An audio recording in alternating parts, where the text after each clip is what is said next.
Shalom Bapak Ibu Saudara yang dikasihi oleh Tuhan, berjumpa kembali di dalam ibadah online pada hari ini. Mari kita siapkan hati kita untuk mendengarkan firman Tuhan dengan berdoa. Tuhan, kami bersyukur untuk penyertaan-Mu, perlindungan, berkat-Mu yang Tuhan berikan kepada kami masing-masing sepanjang minggu ini. Terima kasih.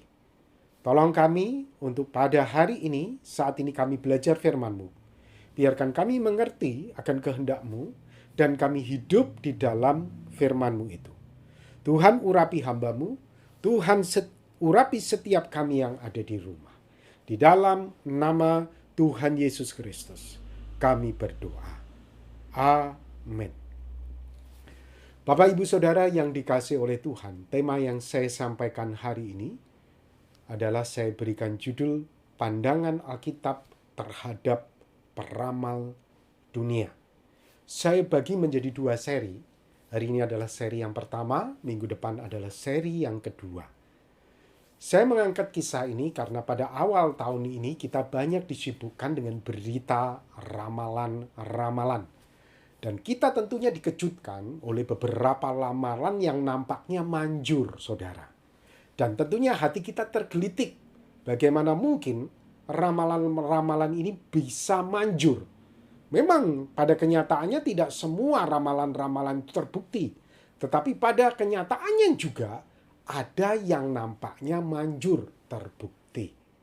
Sebelum kita membahas ini, bagaimana Alkitab memandangnya, dan nanti dari situ kita akan bisa mengambil sikap kita sebagai orang Kristen, saya mengajak kita untuk membaca firman Tuhan di dalam kitab Ayub pasal 12 ayat 9 sampai dengan ayat yang ke-10. Firman Tuhan berkata, "Siapa di antara semuanya itu yang tidak tahu bahwa tangan Allah yang melakukan itu? Bahwa di dalam tangannya, tangan Allah, terletak terletak nyawa segala yang hidup dan nafas setiap manusia." Jadi Bapak Ibu Saudara, firman Tuhan jelas menjelaskan kepada kita bahwa hidup kita ini ada di dalam tangan Tuhan. Hidup kita ini ada di dalam kemahakuasaan Tuhan. Sekali lagi, bukan pada ramalan-ramalan itu, tetapi ada pada kedaulatan, kemahakuasaan pada tangan Tuhan. Namun mungkin di antara kita ada yang bertanya, bagaimana Pak Robi? Kemudian ada beberapa ramalan yang tampaknya manjur. Nah, Bapak Ibu Saudara yang dikasihi oleh Tuhan, kita akan bersama-sama belajar itu dari Alkitab untuk kita bisa memahaminya. Sebetulnya ramalan-ramalan itu bagaimana sih Alkitab memandangnya? Kita akan belajar bersama-sama. Saudara, beberapa waktu yang lalu kita dikejutkan dengan sebuah berita pesawat Sriwijaya Air jatuh. Ramalan Mbak tahun lalu kembali viral. Waduh, saudara. Nampaknya kok benar. Nampaknya kok betul. Nah, saudara, kita akan belajar bersama-sama ini. Bagaimanakah Alkitab memandangnya? Apakah para peramal-peramal ini utusan Tuhan? Apakah para peramal-peramal ini mengetahui pikiran Tuhan? Sehingga mereka itu bisa memprediksikan dengan tepat. Namun kita tidak pungkiri juga bahwa banyak ramalan-ramalan yang meleset. Tetapi bagaimana dengan ramalan-ramalan yang tepat ini? Sebelum kita temukan jawabannya, kita akan saksikan, saudara, beberapa berikut ini dan bagaimana Alkitab menjelaskan bagian ramalan-ramalan ini. Ada berita lainnya, saudara, kalau di Google ya, browsing di Google, saudara akan menemukan banyak sekali berita berkaitan dengan ramalan tahun 2021. Salah satu beberapa di antaranya ya, 7 ramalan Mbak titik-titik di tahun 2021 yang menakutkan. Ada berita lain lagi mengatakan 7 ramalan Mbah titik-titik tahun 2021 bencana alam terus ada. Dan kalau kita perhatikan setiap ramalan-ramalan ini, saudara, tidak ada yang positif. Semuanya negatif. Semuanya rata-rata mengerikan, menakutkan, saudara. Nah, saudara, tentunya kita bertanya ya, bagaimana sikap kita sebagai orang Kristen terhadap ramalan-ramalan ini? Bagaimana Alkitab membahas tentang ramalan-ramalan yang ada di dunia ini? Saudara, Alkitab mencatat seorang bernama Bileam. Bileam ini adalah orang kafir, orang yang sebetulnya bukan dari golongan bangsa Israel, orang yang tidak hidup di bawah hukum Musa, hukum Taurat, tetapi memiliki karunia supranatural, karunia kenabian seperti yang dimiliki oleh nabi-nabi di Israel. Nah, saudara, kalau kita lihat berdasarkan kitab Yosua 13 ayat 22a, Bileam ini termasuk juru tenung, seorang peramal. Dan kalau kita baca di dalam Bilangan 22 ayat yang ke-7, Bileam ini biasa menerima upah untuk ramalan, doa-doa yang dia panjatkan. Dan Flavius Josephus yang hidup sekitar abad yang pertama, seorang sejarawan, menyebut Bileam ini seorang peramal, orang yang memiliki kemampuan meramal dan sihir. Nah, kita bisa temukan kisah hidup dari Bileam ini di dalam kitab Bilangan 22 sampai 31. Di situ dikisahkan Bileam ini adalah seorang yang manjur dengan ucapannya. Manjur dengan kata-katanya. Kalau kata-kata yang keluar dari mulutnya berkat, maka berkat yang akan terjadi. Kalau keluar dari mulutnya adalah kata-kata kutuk, maka kutuklah yang terjadi. Jadi memang Bileam ini sudah dikenal di daerahnya sebagai orang yang memiliki kemampuan supranatural secara menakjubkan. Ramalan-ramalannya adalah tepat, saudara. Saudara, kisah Bileam ini dimulai ketika bangsa Israel dalam perjalanan hendak masuk ke tanah Kanaan dan berkemah di daerah Moab. Pada waktu itu Raja Balak yang menjadi raja di Moab itu gemetar dan takut kepada Israel.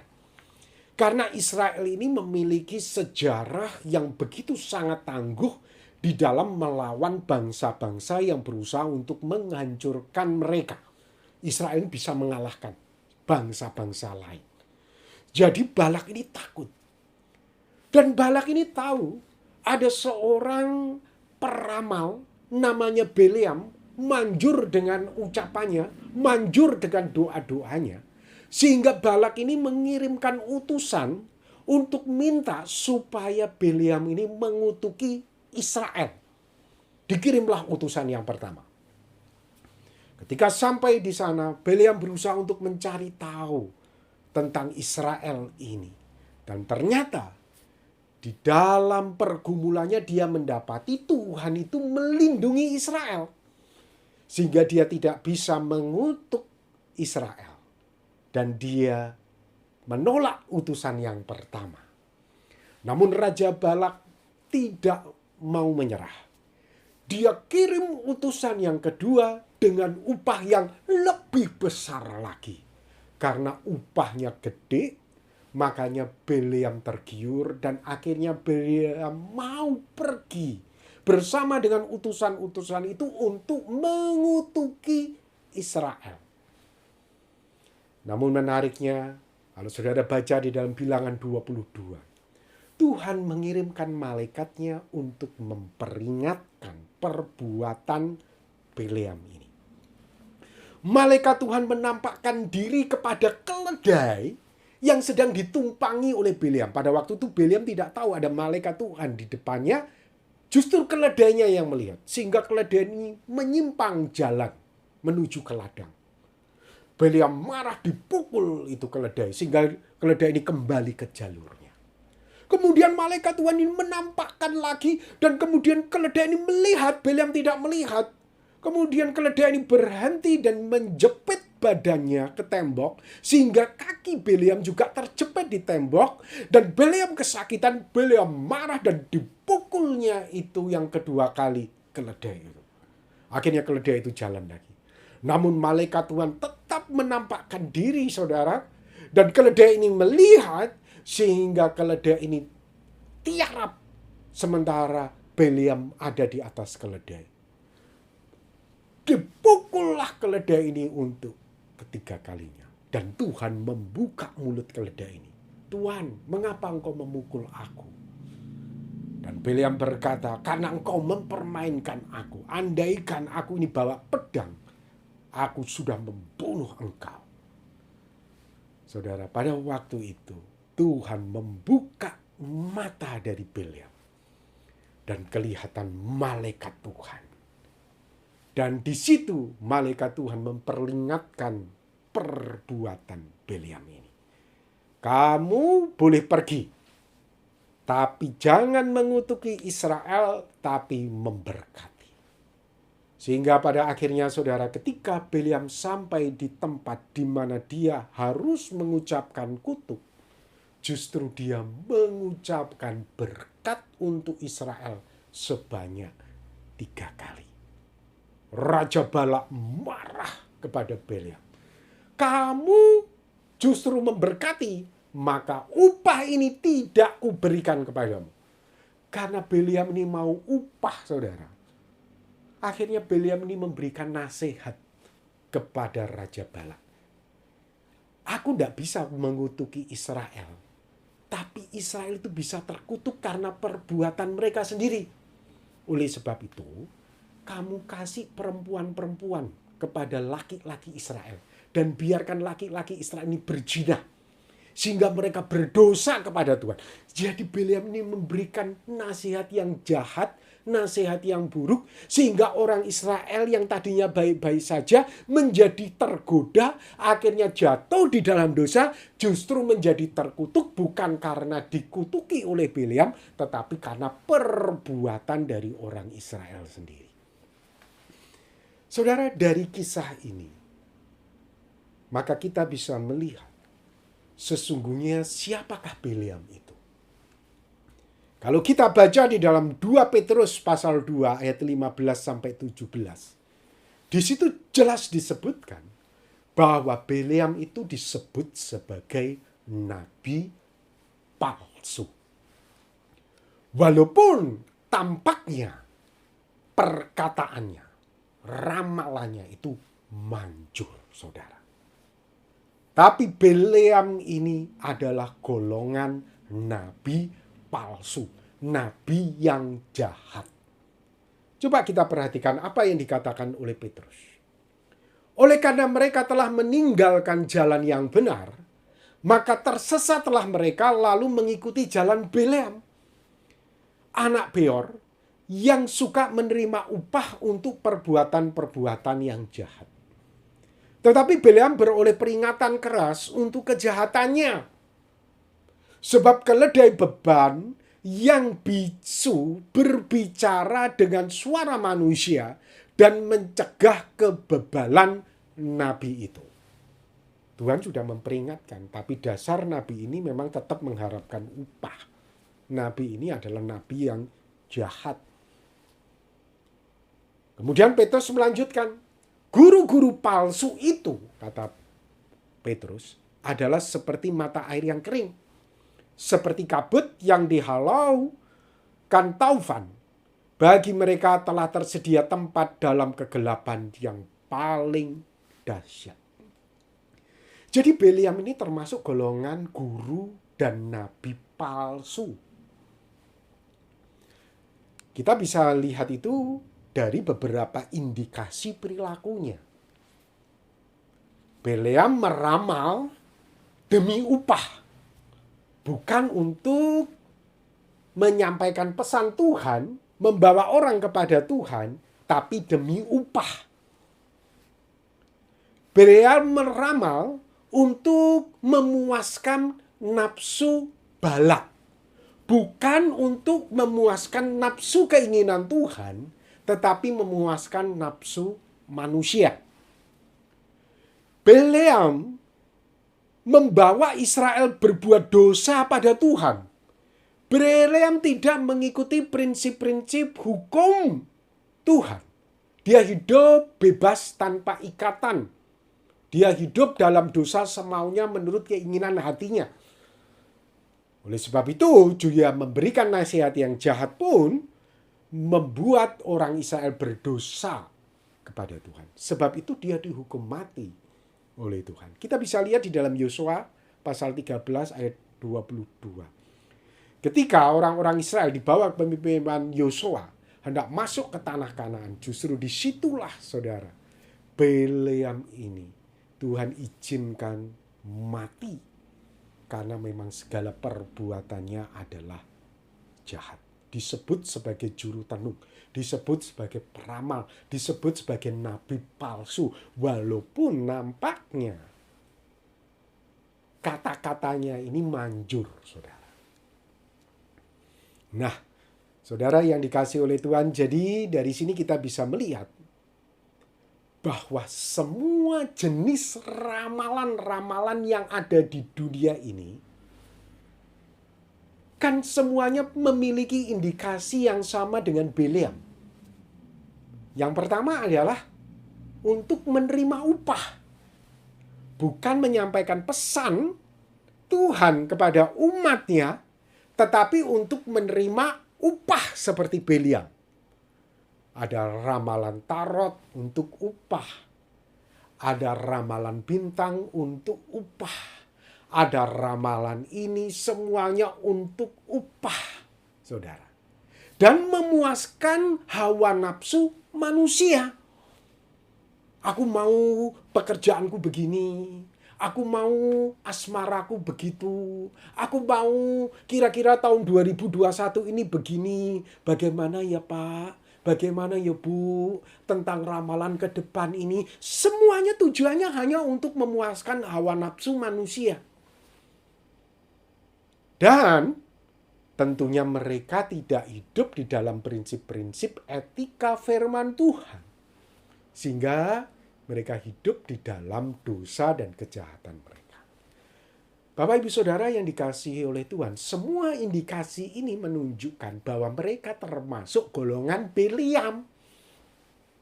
Kalau mereka adalah golongan Beleam, berarti mereka adalah masuk golongan nabi palsu. Nah, sekarang kita tahu bagaimana sikap kita sebagai orang Kristen terhadap ramalan-ramalan ini walaupun nampaknya manjur.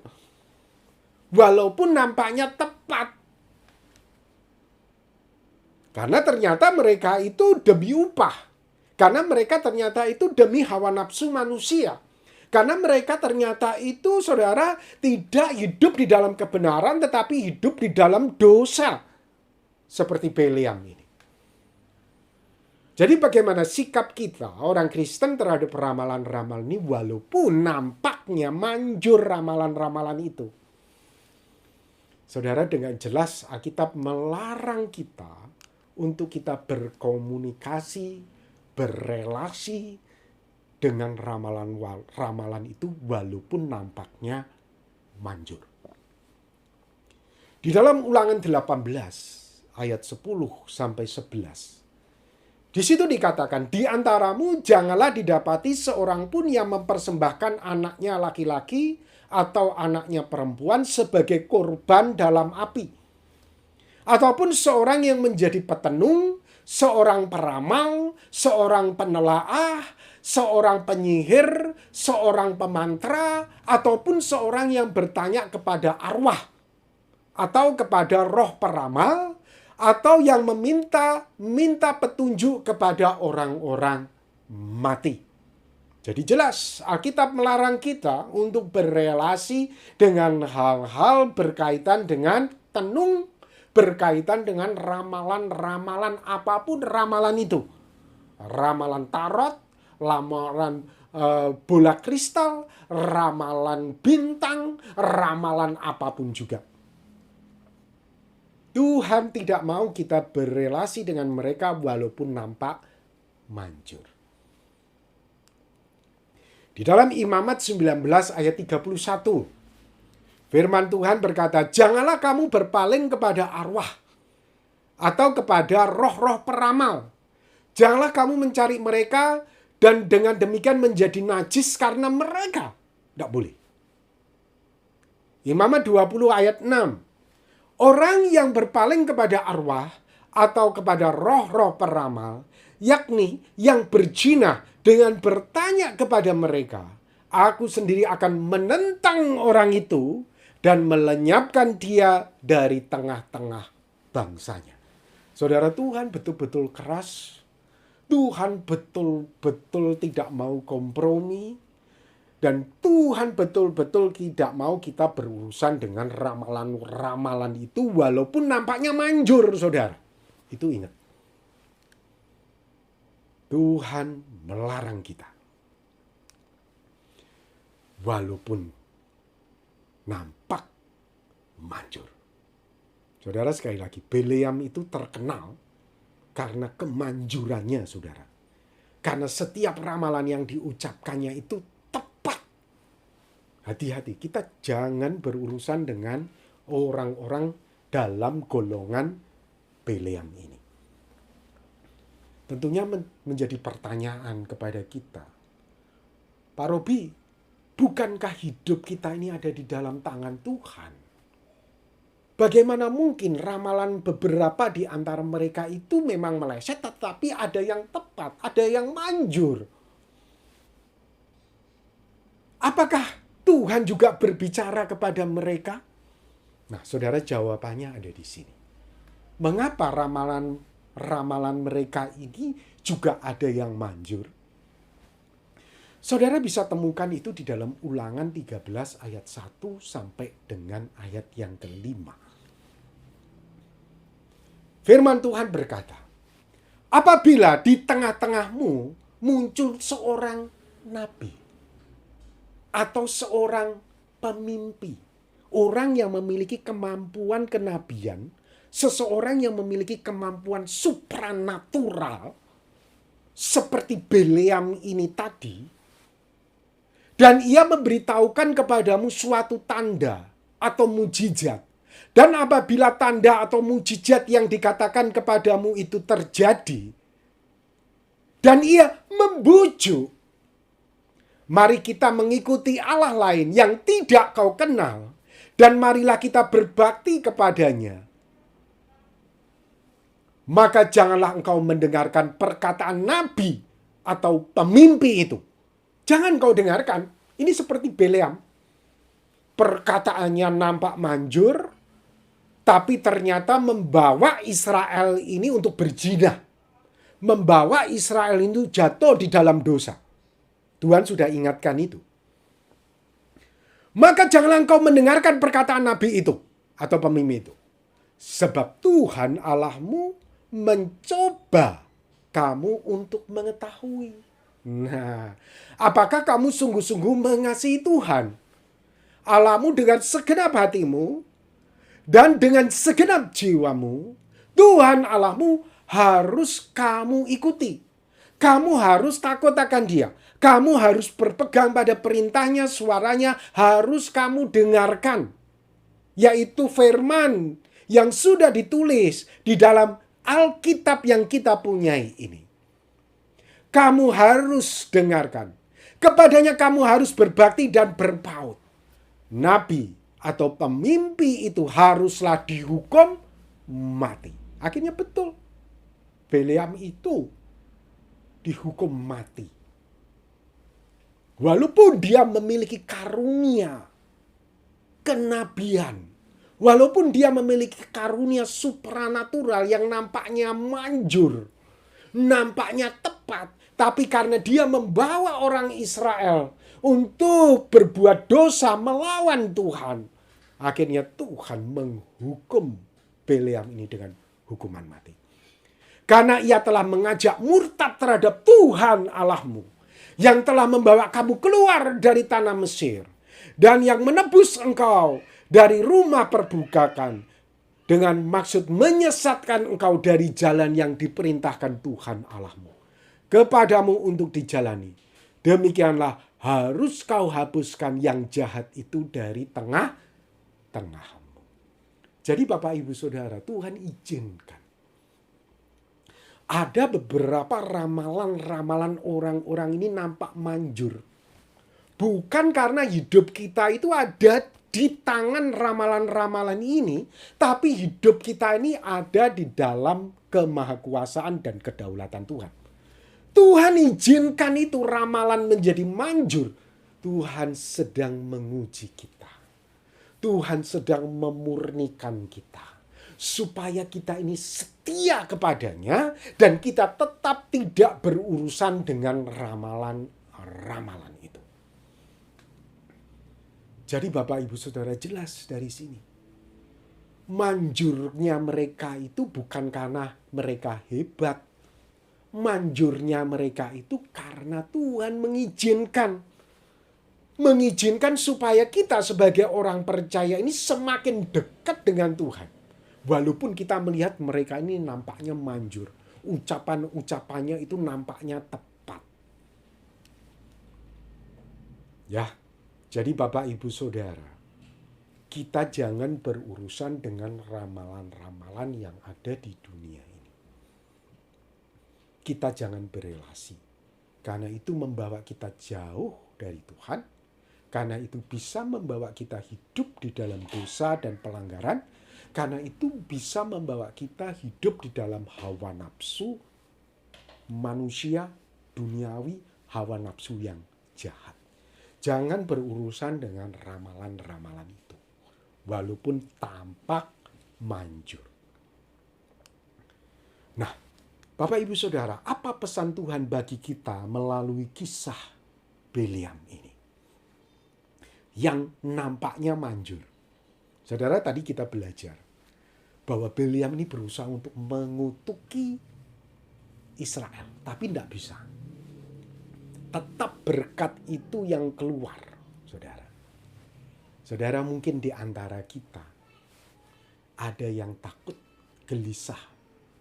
Karena kita ini sudah diramal. Mungkin kita ini sudah jatuh dalam dosa karena datang kepada peramal. Ya kita minta ampun kepada Tuhan. Saudara, rata-rata saya perhatikan semua ramalan-ramalan yang diberikan dunia ini negatif semua. Buruk-buruk semua. Oh, pekerjaanmu akan sial. Oh, asmaramu akan begini. Oh, pasanganmu akan cemburu dan akhirnya akan selingkuh. Wah, keuanganmu tahun begini. Saudara, kalau kita sudah datang kepada mereka, mari saatnya kita ini bertobat. Kita kembali kepada Tuhan dan mungkin kita ini ketakutan sekarang. Tapi ingat saudara, melalui pesan ini, melalui kisah Bileam, ingat, hidup kita itu tidak ditentukan oleh ramalan Bileam yang ada di dunia sekarang ini. Hidup kita itu ditentukan oleh Tuhan. Dan jika kita menjadi sial, saudara, itu bukan karena ramalan Bileam yang ada di dunia ini sekarang. Itu karena kita berdosa kepada Tuhan seperti orang Israel. Kita hidup jatuh di dalam dosa, berzina dengan perempuan-perempuan Moab yang ditawarkan oleh Raja Balak tadi. Sehingga kita mengutuki hidup kita sendiri. Bukan Tuhan, tapi diri kita sendiri. Jadi saudara, kita harus sadar. Kalau kita sudah salah, kita kembali kepada Tuhan. Kita minta ampun kepada Tuhan. Sekali lagi, hidup kita bukan ditentukan oleh ramalan Bileam itu tadi. Dan mungkin juga di antara kita ada yang tidak datang kepada Bileam. Tapi Bileamnya yang sengaja datang kepada kita. Mau cari upah dari kita. Mau cari perhatian dari kita. datang kepada kita dan berkata, oh kalau aku lihat auramu untuk tahun 2021 ini, oh kamu akan sial. Padahal kita tidak minta, dia sendiri yang cerita. Oh kalau aku lihat cimu tidak baik, kamu harus begini, kamu harus begitu. Saudara, kisah Bileam ini mengajarkan kepada kita bahwa hidup kita itu tidak ditentukan oleh ramalan. Ingat itu. Apapun yang diucapkan oleh Bileam itu tidak mempengaruhi hidup kita. Hidup kita itu ada di dalam tangan Tuhan. Oleh sebab itu tidak perlu takut dengan ramalan-ramalan buruk yang ditujukan kepada kita. Hidup kita ini ada di dalam kemahakuasaan Tuhan. Oleh sebab itu mari kita tunduk kepada Tuhan.